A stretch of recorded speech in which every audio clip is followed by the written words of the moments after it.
रूस पृथ्वी का सबसे बड़ा देश है।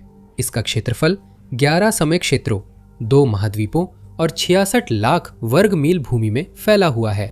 ये अमेरिका से 70% बड़ा है, लेकिन अभी इसका एक हिस्सा जो ऑस्ट्रेलिया के आकार का है चुपचाप खो रहा है। ना तो सैन्य हार से और ना ही किसी आक्रमण से। लोग जा रहे हैं और वे वापस नहीं आ रहे हैं। ये रूसी सुदूर पूर्व, विशेषकर सुदूर पूर्वी संघीय जिला के बारे में है, जो रूस के क्षेत्र का 40% हिस्सा है। उस क्षेत्र में केवल 80 लाख लोग रहते हैं, जो रूस की आबादी का 5% से थोड़ा अधिक है। ये संख्या आधुनिक रूसी इतिहास में पहले कभी नहीं जितनी तेजी से गिर रही है, और सुदूर उत्तर को छोड़कर देश में कहीं भी इतनी तेज गिरावट नहीं हो रही है। राष्ट्रपति व्लादिमीर पुतिन ने इसे राष्ट्रीय सुरक्षा के लिए खतरा बताया, और वे सही है। यह क्षेत्र संसाधनों और पूर्व से व्यापार व जनसंख्या प्रवासन के प्रवेश बिंदु के रूप में अहम है, लेकिन एक बड़ी समस्या है। क्रेमलिन कुछ करने की कोशिश करता है, लेकिन प्रयास असफल होते हैं और रूसी सुदूर पूर्व की गिरावट जारी रहती है। और इससे एक और घुसपैठ की संभावना बनती है। इस बार चीन द्वारा रूस में, जो 1860 में रूसी साम्राज्य की उपलब्धियों का ऐतिहासिक उलटफेर होगा। लेकिन हमें जो कुछ हो रहा है उसकी व्यापकता दिखाने के लिए इतना पीछे जाने की जरूरत नहीं है। हमें बस सोवियत संघ के विघटन तक पीछे जाना होगा। 1989 की जनगणना के अनुसार जो क्षेत्र आगे चलकर सुदूर पूर्वी संघीय जिला बना, वहां लगभग 1.035 करोड़ लोग रहते थे। जब पुतिन सत्ता में आए तब यह संख्या लगभग 88 लाख थी। 2025 में जनसंख्या का अनुमान केवल 78.6 लाख था। ये 35 वर्षों में लगभग 25% की गिरावट है। लेकिन ये मुख्य आंकड़ा छुपाता है कि कुछ खास क्षेत्रों में स्थिति कितनी विनाशकारी है। चुकोटका, रूस के सुदूर उत्तर पूर्व का एक दूरस्थ प्रायद्वीप, ने 1991 से अपनी 68% आबादी खो दी है। मगादान ओब्लास्ट, जो कभी सोवियत युग में संसाधन निकासी का केंद्र था, ने 63.6% आबादी खो दी है। कामचटका में 34.6% की गिरावट आई है। आंकड़े दिखाते हैं कि क्षेत्र छोड़े जा रहे हैं और लौटने वाला कोई नहीं है। पुतिन के सत्ता में आने के बाद जनसंख्या में 10% गिरावट आई है, और कुछ आंकड़ों के अनुसार 2033 तक इसमें 8% और कमी हो सकती है। ये आधिकारिक अनुमान से 3 गुना अधिक था, जो कुछ साल पहले ही लगाया गया था, और गिरावट की गति तेज होती जा रही है। आज इस क्षेत्र में उतने लोग भी नहीं हैं जितने 1970 के दशक के मध्य में थे। सोवियत राज्य ने दशकों तक भारी संसाधनों से जनसंख्या बढ़ाई, लेकिन पिछले 3 दशकों में यह सब लगभग उलट गया। ये समझने के लिए कि ऐसा क्यों हो रहा है, आइए उस असफल सोवियत मॉडल पर लौटें, जिसे मॉस्को तब से दोहराने की कोशिश करता रहा है, लेकिन नाकाम रहा है। सोवियत संघ ने सुदूर पूर्व को बसाने के लिए कई तरीकों का इस्तेमाल किया, जिनमें से कुछ बेहद जबरदस्ती वाले थे। गुलाग मजदूरों ने सोवियत सुदूर पूर्व, खासकर उत्तर पूर्व का बुनियादी ढांचा बनाया, लेकिन स्टालिन के बाद मॉडल सकारात्मक प्रोत्साहनों पर था। इस क्षेत्र में वेतन राष्ट्रीय औसत से 50% से लेकर 2 गुना तक अधिक था। पूर्व की ओर आए मजदूरों को गृह क्षेत्र में आवास का अधिकार मिला, जो सोवियत आवास प्रणाली की अहम सुरक्षा थी। उच्च वेतन और अपेक्षाकृत कम जीवन यापन लागत से जमा हुई बचत का मतलब यह था कि सुदूर पूर्व को एक अस्थायी बलिदान के रूप में देखा जाता था, जिसमें भविष्य में निश्चित लाभ की गारंटी थी। पश्चिम में अधिक जनसंख्या घनत्व, बेहतर बुनियादी ढांचा और अनुकूल जलवायु के कारण जीवन आसान था। वह प्रणाली सीधी थी, इसलिए कुछ रुकावटों के बावजूद काम करती थी। राज्य ने प्रोत्साहन दिए, गारंटियों को नियंत्रित किया और सामाजिक बुनियादी ढांचे का वित्त पोषण किया, जिससे कठिन परिस्थितियां सहने योग्य बनी। इस क्षेत्र में शुद्ध प्रवासन 1980 के दशक के अंत तक सकारात्मक रहा। सोवियत संघ के पतन के साथ ही वे बुनियादी गारंटियां अचानक खत्म हो गई। वर्षों काम करने के बाद मजदूरों के पास घर लौटने पर आवास अधिकार नहीं रहा, और उनकी बचत मुद्रास्फीति व वित्तीय व्यवस्था के ध्वंस से खत्म हो गई। तर्कसंगत प्रतिक्रिया यही थी कि तुरंत निकल जाओ जब तक निकलना संभव है, और उन्होंने ठीक यही किया। 1991 में सोवियत या रूसी इतिहास में पहली बार सुदूर पूर्व से बाहर जाने वालों की संख्या प्राकृतिक जनसंख्या वृद्धि से अधिक हो गई, और ये पलायन कभी नहीं रुका। इस स्थिति को पलटना इतना मुश्किल इसलिए है क्योंकि आज लोगों के जाने के कारण वे 1991 में जाने के कारणों से अलग है। उस समय यह संस्थागत पतन और वित्तीय घबराहट थी। आज यह एक तर्कसंगत लागत लाभ का हिसाब है। रूसी सुदूर पूर्व में जीवन महंगा, कठिन, खतरनाक और तुलनात्मक रूप से कम फलदायी है और यह स्थिति लगातार बिगड़ रही है। आइए आय के पहलू से शुरू करते हैं। 1990 के दशक के मध्य में सुदूर पूर्व में वेतन अभी भी राष्ट्रीय औसत से वास्तविक रूप से अधिक था, आमतौर पर लगभग 71% ज्यादा, क्योंकि सोवियत युग के गुणांक और भत्ते आंशिक रूप से बदलाव के बाद भी बने रहे। 2010 के दशक के अंत तक वह लाभ घटकर सिर्फ 18% रह गया था। इस दौरान यह जीवन यापन की लागत पश्चिमी रूस से काफी अधिक रही।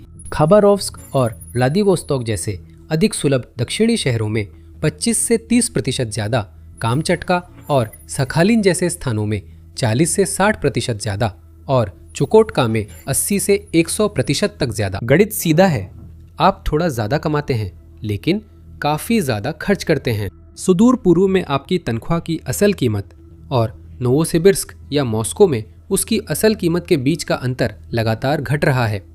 इसके बाद जीवन की गुणवत्ता का सवाल है। सुदूर पूर्व में औसत आयु राष्ट्रीय औसत से 2 से 3 साल पीछे है, जो खुद भी कोई खास नहीं है। अपराध दर बाकी रूस की तुलना में ज्यादा है। सुदूर पूर्वी संघीय जिले FEFD में गरीबी दर 15.7% है, जबकि राष्ट्रीय स्तर पर यह 12.6% है। स्वास्थ्य सेवाओं को छोटे बस्तियों से हटा दिया गया है, जिससे यह क्षेत्र के कई लोगों के लिए व्यावहारिक रूप से पहुंच से बाहर हो गई है। 2015 तक उप क्षेत्रों में छात्रों की संख्या 1990 के स्तर की केवल 25 से 30% रह गई थी और सिस्टम की प्रतिक्रिया यह थी कि स्कूलों को बंद कर दिया गया, जिससे और भी ज्यादा परिवार बाहर चले गए और इस तरह एक सकारात्मक फीडबैक लूप बन गया, जिसके परिणाम बेहद नकारात्मक हुए। जो लोग दुविधा में हैं और साधन रखते हैं, वे हालात बिगड़ते देख कहीं और किस्मत आजमाने निकल जाते हैं। जो रुकते हैं वे अधिक उम्र दराज, गरीब और राज्य सहायता पर निर्भर होते हैं। इसका नतीजा यह होता है कि टैक्स देने वालों की संख्या घटती जाती है और स्थानीय बजट का इस्तेमाल शिक्षा और युवाओं के सशक्तिकरण की बजाय बुजुर्ग आबादी की स्वास्थ्य सेवाओं और सामाजिक सहायता के लिए ज्यादा होने लगता है। फिर से अगली युवा पीढ़ी भी पहली की तरह वही फैसला करती है और नतीजा भी वही होता है, बस थोड़ा और बुरा। मॉस्को इस समस्या से वाकिफ है।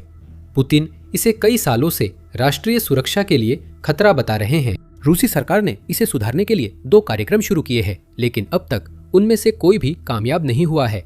फार ईस्ट के लिए सोवियत युग का विकास कार्यक्रम पहली बार 1987 में लिखा गया था। इसे 1996, 2002 और यहाँ तक कि 2015 की संस्थागत नवाचारों की लहर में बार बार संशोधित, अपडेट, नाम बदला और फिर से शुरू किया गया है। इसमें उन्नत विकास क्षेत्र, व्लादिवोस्तोक, फ्रीपोर्ट, मुफ्त भूमि वितरण, रियायती ऊर्जा दरें और सब्सिडी वाले हवाई किराए शामिल हैं। ये अप्रैल 2026 में सुदूर पूर्व की जनसांख्यिकीय नीति रणनीति पर मंत्रालय की बैठक में चरम पर पहुंचा, लेकिन 30 वर्षों के कार्यक्रम अंततः उसी समस्या पर आकर रुक गए। खुद मॉडल अब काम नहीं करता। रूसी विज्ञान अकादमी के आर्थिक अनुसंधान संस्थान के शोधकर्ताओं ने अपनी खोजें 2021 में प्रकाशित की थी, जो प्रोत्साहनों की अंतिम लहर से 5 साल पहले था। मुफ्त जमीन कार्यक्रम दिखाता है कि सिस्टम क्यों फेल है। क्रेमलिन ने सुदूर पूर्व में निवासियों को हेक्टेरों जमीन मुफ्त देने की पेशकश की थी। समस्या ये थी कि उस ज्यादातर जमीन की पेशकश बिना किसी सड़क के की गई थी, जो कहीं भी नहीं जुड़ती थी, बिना रेल पहुंच के, बिना किसी ऐसी बुनियादी सुविधा के जो उसे इस्तेमाल करने या रहने लायक बना सके। फिर वहां वेतन की समस्या थी। रूस ने कुछ कर्मचारियों का वेतन बढ़ाया, लेकिन मॉस्को समय पर वेतन देने में बार बार असफल रहा। कर्मचारियों को ज्यादा वेतन मिलना चाहिए, पर वेतन इतनी देर से या रद्द हो जाता है कि बढ़ोतरी का पता ही नहीं चलता। यहाँ तक कि कुछ भव्य योजनाएं भी थी, जिनमें पूरी तरह से नए 10 लाख की आबादी वाले शहर बनाने के प्रस्ताव शामिल थे, ताकि सुदूर पूर्वी आबादी को केंद्रित और स्थिर किया जा सके। योजनाएं सिर्फ घोषणा तक सीमित रही क्योंकि पूरे शहर के निर्माण के लिए बजट नहीं था। अगर कोई बजट था भी तो 2022 में रूस के यूक्रेन पर हमला करने के बहस वो खत्म हो गया, क्योंकि संसाधन उसी 10 दिन के माने गए युद्ध में लग गए। युद्ध ने सुदूर पूर्व को कई मोर्चों पर प्रभावित किया है। लामबंदी का सीधा असर यह है कि यूक्रेन मुहिम ने खासकर उन क्षेत्रों से लोगों को बुलाया जहां पहले ही श्रमिकों की कमी थी, और सुदूर पूर्व सबसे अधिक प्रभावित है।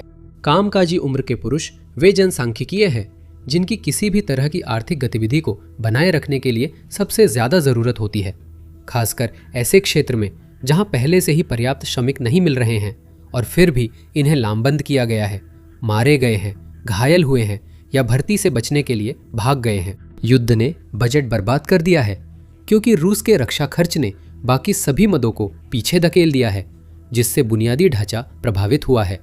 सड़कें नहीं बन रही, रेल विस्तार परियोजनाएं जिन पर रूसी योजनाकार 2023 तक भी चर्चा कर रहे थे, अब ठप पड़ी है। रूस का विमानन नेटवर्क जो सुदूर पूर्वी इलाकों को बाकी देश से जोड़ता है, अब खराब हो रहा है, क्योंकि प्रतिबंधों ने विमानन उद्योग को पश्चिमी पुर्जों और विशेषज्ञता से अलग कर दिया है। 2023 के अंत में रूस ने मूल रूप से 2030 तक घरेलू और अंतर्राष्ट्रीय उड़ानों के लिए 1000 विमान बनाने की योजना प्रस्तावित की थी। 2025 तक केवल 13 विमान बने और योजना को चुपचाप ठंडे बस्ते में डाल दिया गया। लेकिन शायद सुदूर पूर्व के हाथ से निकलने का सबसे बड़ा कारण यह है कि रूस के पड़ोसी धीरे धीरे इस क्षेत्र का स्वरूप बदलना शुरू कर रहे हैं। अब बस एक त्वरित याद दिला दूं, अगर आप ऐसी विश्लेषण चाहते हैं तो द मिलिट्री शो को सब्सक्राइब करना न भूलें। हम रोज भू राजनीति और युद्ध पर वीडियो पोस्ट करते हैं ताकि आप तुरंत जान सके क्या हो रहा है। फिर सुदूर पूर्व लौटते हैं। चीन वर्षों से यहाँ अपनी पैठ बना रहा है और यूक्रेन युद्ध ने इसे तेज किया है।